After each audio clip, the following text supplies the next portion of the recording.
Transmarathonienne, chapitre 4. Le chevalier blanc.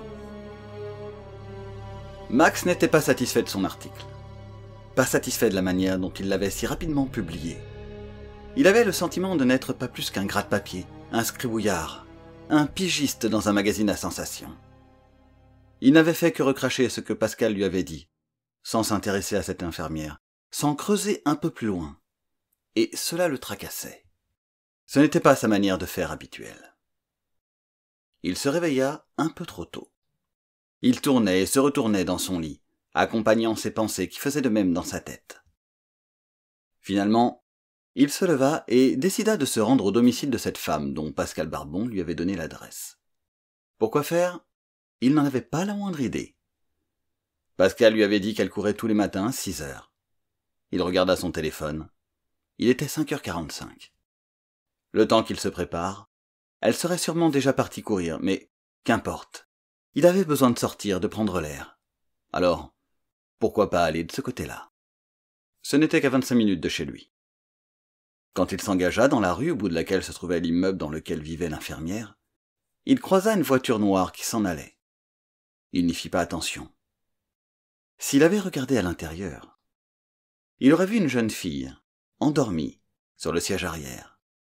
Et au volant un homme tout de noir vêtu, capuche rabattue sur une casquette, masquant totalement son visage.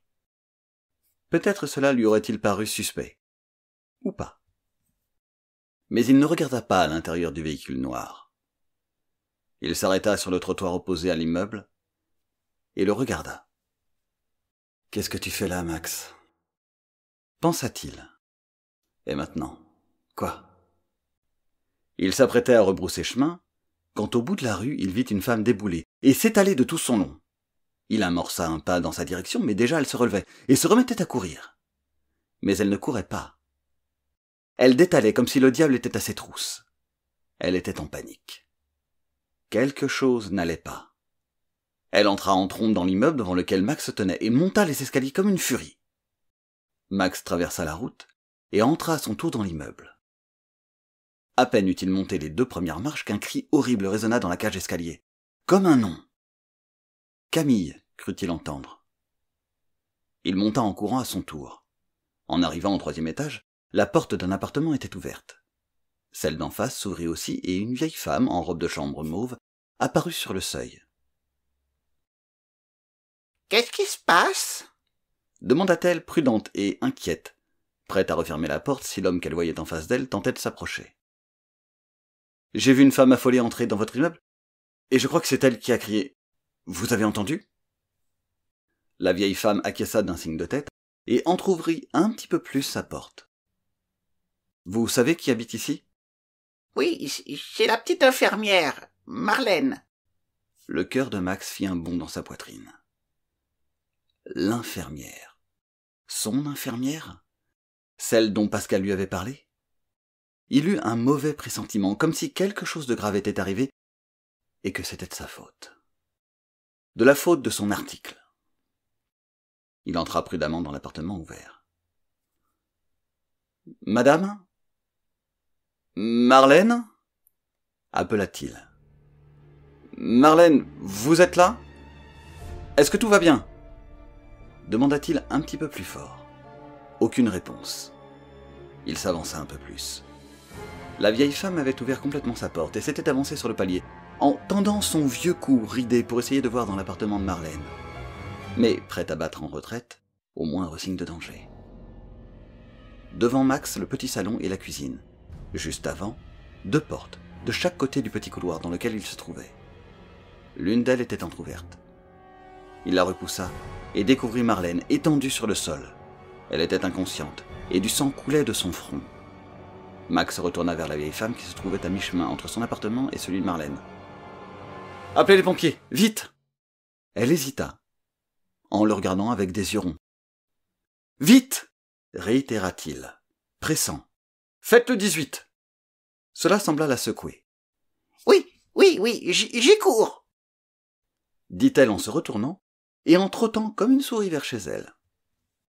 Max entra dans la chambre, s'agenouilla auprès de Marlène et prit son pouls. Elle respirait. Il n'osa pas la mettre en PLS. Il la couvrit juste avec la couette du lit et attendit auprès d'elle que les pompiers arrivent. Sabrina était inquiète. Marlène était en retard et elle ne répondait pas au téléphone. Son inquiétude grandit un peu plus quand l'hôpital l'appela. Marlène l'avait mise comme parent proche à appeler en cas d'accident. En arrivant dans la chambre de soins, elle vit un homme, grand, 30-35 ans, les cheveux gris argentés, qui était assis au chevet de Marlène. Il lui tournait le dos et ne la vit pas entrer. Il avançait une main vers la belle endormie et lui remit en place une mèche de cheveux. « Vous êtes qui » demanda Sabrina sèchement, le faisant sursauter. Max se retourna avec l'expression d'un enfant pris la main dans le sac.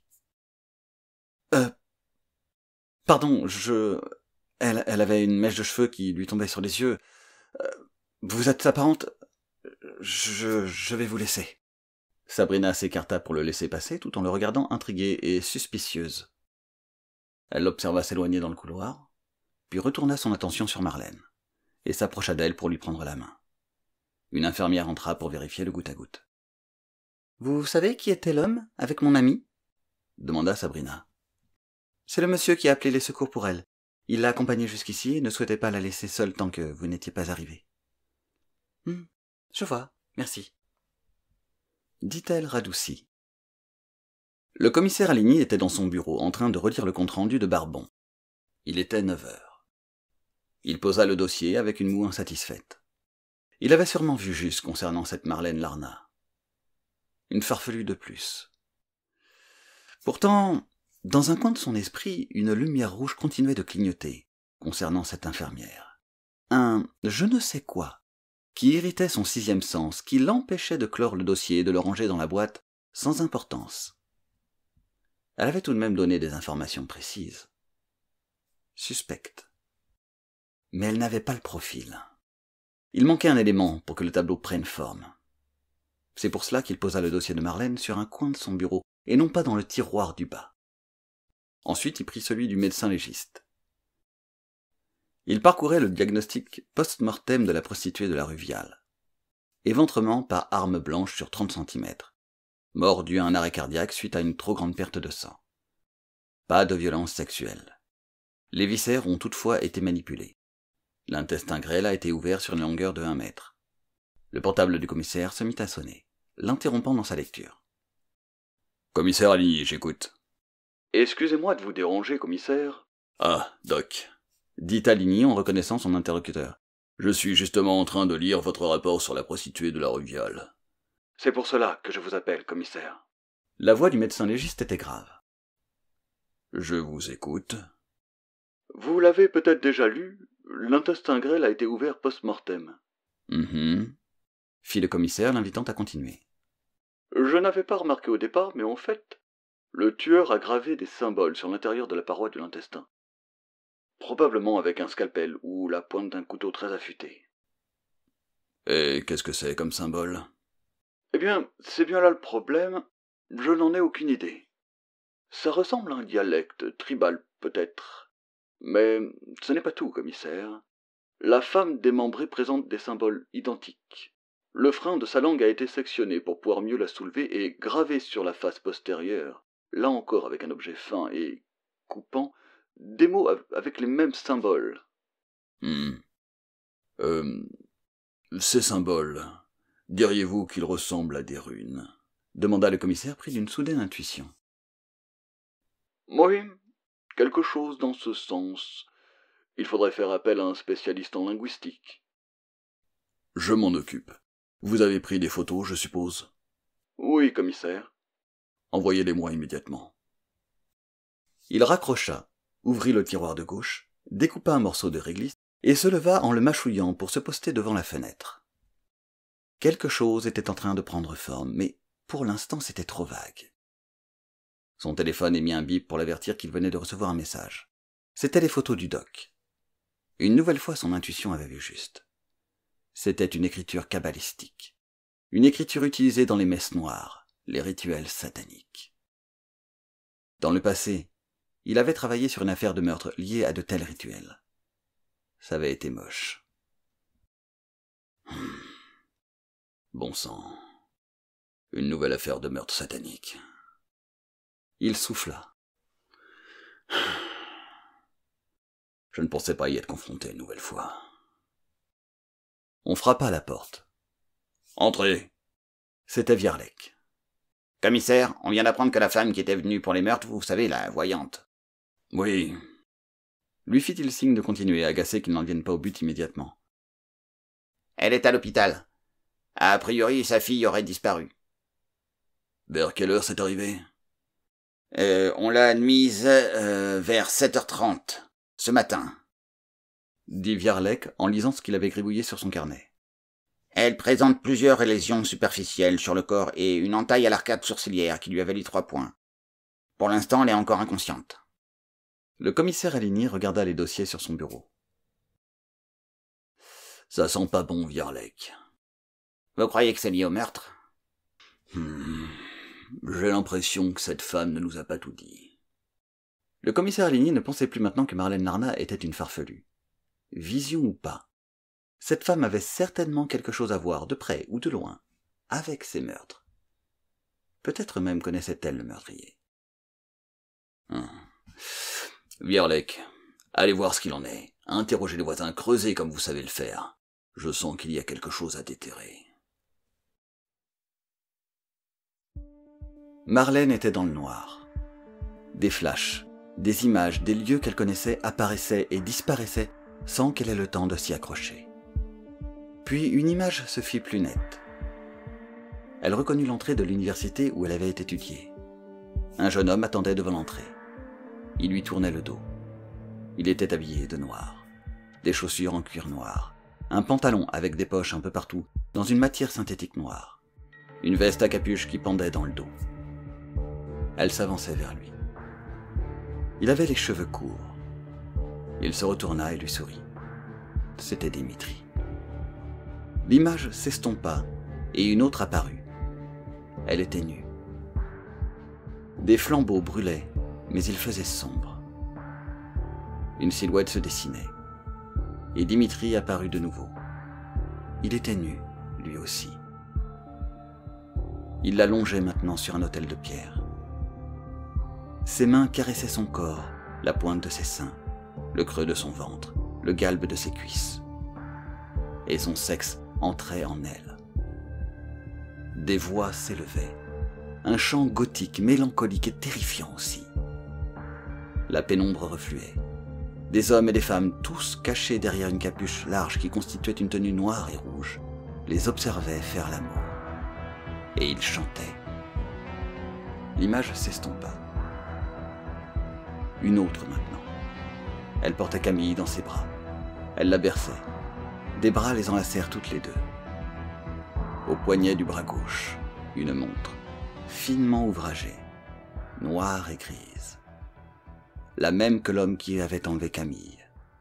Elle se retourna. C'était Dimitri. Marlène ouvrit les yeux d'horreur. Puis elle regarda autour d'elle, paniquée. Où était-elle? Dans une chambre d'hôpital. Elle se rappela alors sa vision, sa course paniquée, la chambre vide de Camille. Des larmes se mirent à mouiller ses yeux. Elle se passa une paume rageuse sur les yeux, arracha la perfusion et chercha où étaient ses affaires. Des vêtements propres étaient posés sur une chaise. Elle comprit que c'était Sab qui les lui avait apportés, mais c'étaient les vêtements avec lesquels elle était arrivée qu'elle voulait. Sa tenue pour courir. Elle les trouva dans un sac en plastique. Sabrina était descendue appeler Marc, car elle captait mal dans la chambre. Personne à l'horizon. Marlène s'habilla et sortit de la chambre. Sabrina remontait par l'ascenseur. Marlène descendait par les escaliers. Elle sortit de l'hôpital et commença à courir. Si elle avait pu voir Camille se faire enlever par Dimitri, car maintenant elle était persuadée que c'était lui, elle pourrait peut-être forcer sa transe, l'orienter comme on oriente certains rêves, et voir où était sa fille. Elle s'obligea à apaiser son âme, à se concentrer sur sa course, mais c'était difficile car tout en elle tremblait de peur pour la chair de sa chair, pour l'amour de sa vie. Pour Camille. Sabrina entra dans la chambre et vit le lit vide. Elle fit un pas en arrière, regarda autour d'elle, appela Marlène. Rien. Elle sortit dans le couloir. Une infirmière passa. « Excusez-moi. Vous savez où est passée la femme qui était dans cette chambre? Marlène Larnat. L'infirmière répondit par la négative, et dit qu'elle allait s'enseigner. À ce moment, un homme arriva et s'arrêta à côté de Sabrina. Ils se dévisagèrent, et l'homme demanda « T'es bien la chambre de Marlène Larnat ?»« Oui, vous êtes qui ?»« Inspecteur Viarlek. » Il avait toujours adoré dire ça, à la manière d'un Clint Eastwood dans Inspecteur Harry. « Vous tombez bien. Je sais pas où elle est. »« Comment ça ?»« Je suis descendu téléphoner à mon mari, et quand je suis remonté, elle n'était plus là. » Ils entrèrent dans la chambre. Aussitôt ils remarquèrent au sol la chemise d'hospitalisation. « Elle est partie, » constata l'inspecteur. « Mais les vêtements que je lui ai apportés sont encore... » commença Sabrina. Puis elle se précipita vers le sac où étaient les affaires de course de Marlène. « Oh non !» dit-elle. « Qu'y a-t-il » ? « Je crois qu'elle est partie courir pour retrouver sa fille. » Marlène courait. Elle sentait les endroits de son corps où elle s'était fait mal, la tirailler. Mais ces douleurs n'étaient rien comparées à celles qui emplissaient son cœur et son âme, à l'inquiétude qu'elle se faisait pour Camille. « Ma chérie, je suis là. Je vais te retrouver. » Mais elle était trop stressée, et la transe ne venait pas. Elle pensait à Dimitri, aux femmes qui avaient été assassinées. Elle repensait à Paris. Elle chassa tout ça de sa tête. « Non, non, concentre-toi. Souffle, souffle. Souffle, souffle. » Elle focalisait son attention sur sa respiration, sur ses foulées. Elle n'avait aucune idée d'où l'emmenaient ses pas. Elle courait, droit devant. Enfin, petit à petit, la sensation arriva. Les bruits environnants se firent plus sourds, sa vision se réduisit à un tunnel. Elle entra en transe. « Camille !» appelait-elle dans sa transe. « Camille !» Une image floue apparut. C'était l'image d'un olivier. Derrière, un bâtiment en pierre. La vision changea. Elle se trouvait devant une église typiquement provençale. Le clocher était sur le côté du bâtiment. Les portes en bois étaient fermées par des grilles. Devant les marches menant aux portes, la statue d'une femme, tête levée, les bras en croix sur la poitrine. La vision changea. Elle se trouvait à l'extérieur du bâtiment, devant une grande alcôve, au bas de laquelle se trouvaient 2 petites alcôves. Au-dessus de celle-ci, une fresque représentait une femme à genoux devant 2 arbres. Sa tête était auréolée de lumière. Nouvelle vision. Elle était à l'intérieur de l'église. Des branches avaient été déposées au sol. Cela ressemblait à un bûcher. « Camille !» continuait-elle d'appeler par la pensée. Cela faisait 30 minutes qu'elle courait. Pendant ce temps, Viarlek avait visionné les caméras de surveillance de l'hôpital. Marlène était bien sortie de l'établissement avec sa tenue de sport. Le commissaire Aligny avait été informé, et un avis de recherche avec la description de Marlène avait été envoyé aux différentes forces de l'ordre. Pascal Barbon avait rejoint Viarlek à l'hôpital. Sur le registre d'admission de Marlène, il vit le nom de Max en tant qu'accompagnant. Il appela aussitôt. « Putain, vieux, qu'est-ce que tu foutais ce matin avec l'infirmière ?» Max lui expliqua tout avant de lui demander pourquoi il lui posait cette question. « Elle s'est fait la malle de l'hôpital. On pense qu'elle est en train de courir pour avoir cette putain de vision. »« Elle espère retrouver sa fille ?»« Ouais, je crois bien. Tu ne saurais pas vers où elle serait partie. T'as pas une petite idée. Tu es l'un des derniers à l'avoir vue. »« Qu'est-ce que tu veux que j'en sache ?»« Putain, fais un effort, Max. C'est quand même un peu de ta faute si elle en est là. » Max ravala le mot « ordure » qui se formait dans sa gorge et dit à la place sèchement « Je vais voir ce que je peux faire. » Puis il raccrocha. Marlène courait depuis 45 minutes. Sa vision la ramenait constamment à l'église. Puis le noir, et enfin un nouvel endroit. Une rue, la porte d'une maison, un escalier, une porte blanche, un lit, et Camille. Camille qui était allongée sur le lit. Le cœur de Marlène s'emballa. À ce moment, une voiture klaxonna, et un bruit de pneus qui crissent se fit entendre. Elle revint soudain à la réalité. Elle était au milieu de la route. Elle fixait avec des yeux de démente la voiture qui avait pilé à quelques centimètres d'elle. Le conducteur lui faisait des signes comme quoi elle était folle. Elle recula de quelques pas, vers le trottoir, ne faisant pas attention au conducteur, qui l'insulta en redémarrant. Elle ne pensait qu'à ce qu'elle avait vu. Elle avait réussi à la retrouver. Elle devait y retourner. Elle se remit à courir. Max avait pris sa voiture. Pascal était un putain d'enfoiré. Mais en fait, il n'avait fait que dire ce que lui-même pensait. Oui, il se sentait coupable. « Où êtes-vous » se demandait-il en roulant dans les rues d'Antibes. Marlène courait depuis 1h10. Le soleil dardait ses rayons et la température avait déjà atteint les 30 degrés. Marlène suait à grosses gouttes. Elle fatiguait, son corps lui envoyait des signaux d'alerte. Mais elle refusait de les écouter. Elle fixait son esprit sur ce qu'elle se rappelait de sa vision. La rue. La rue. Comment était-elle? C'était trop flou. La porte alors. La porte, elle était... Comment était-elle? Elle n'y arrivait pas. Camille. Camille. Les escaliers. Les escaliers. La porte blanche. Une image commençait à prendre forme. La porte blanche. Camille. Camille. Elle voyait enfin le lit. Et sa fille dessus. Camille. Camille. Elle se rapprochait d'elle. La douleur de ses muscles, le soleil qui lui cognait la tête. Chérie. Toi, Camille. Comme si ses pensées avaient atteint sa fille. Camille bougea. Mais les pieds de Marlène étaient traînants. Une voiture arrivait. Camille. Camille. Maman.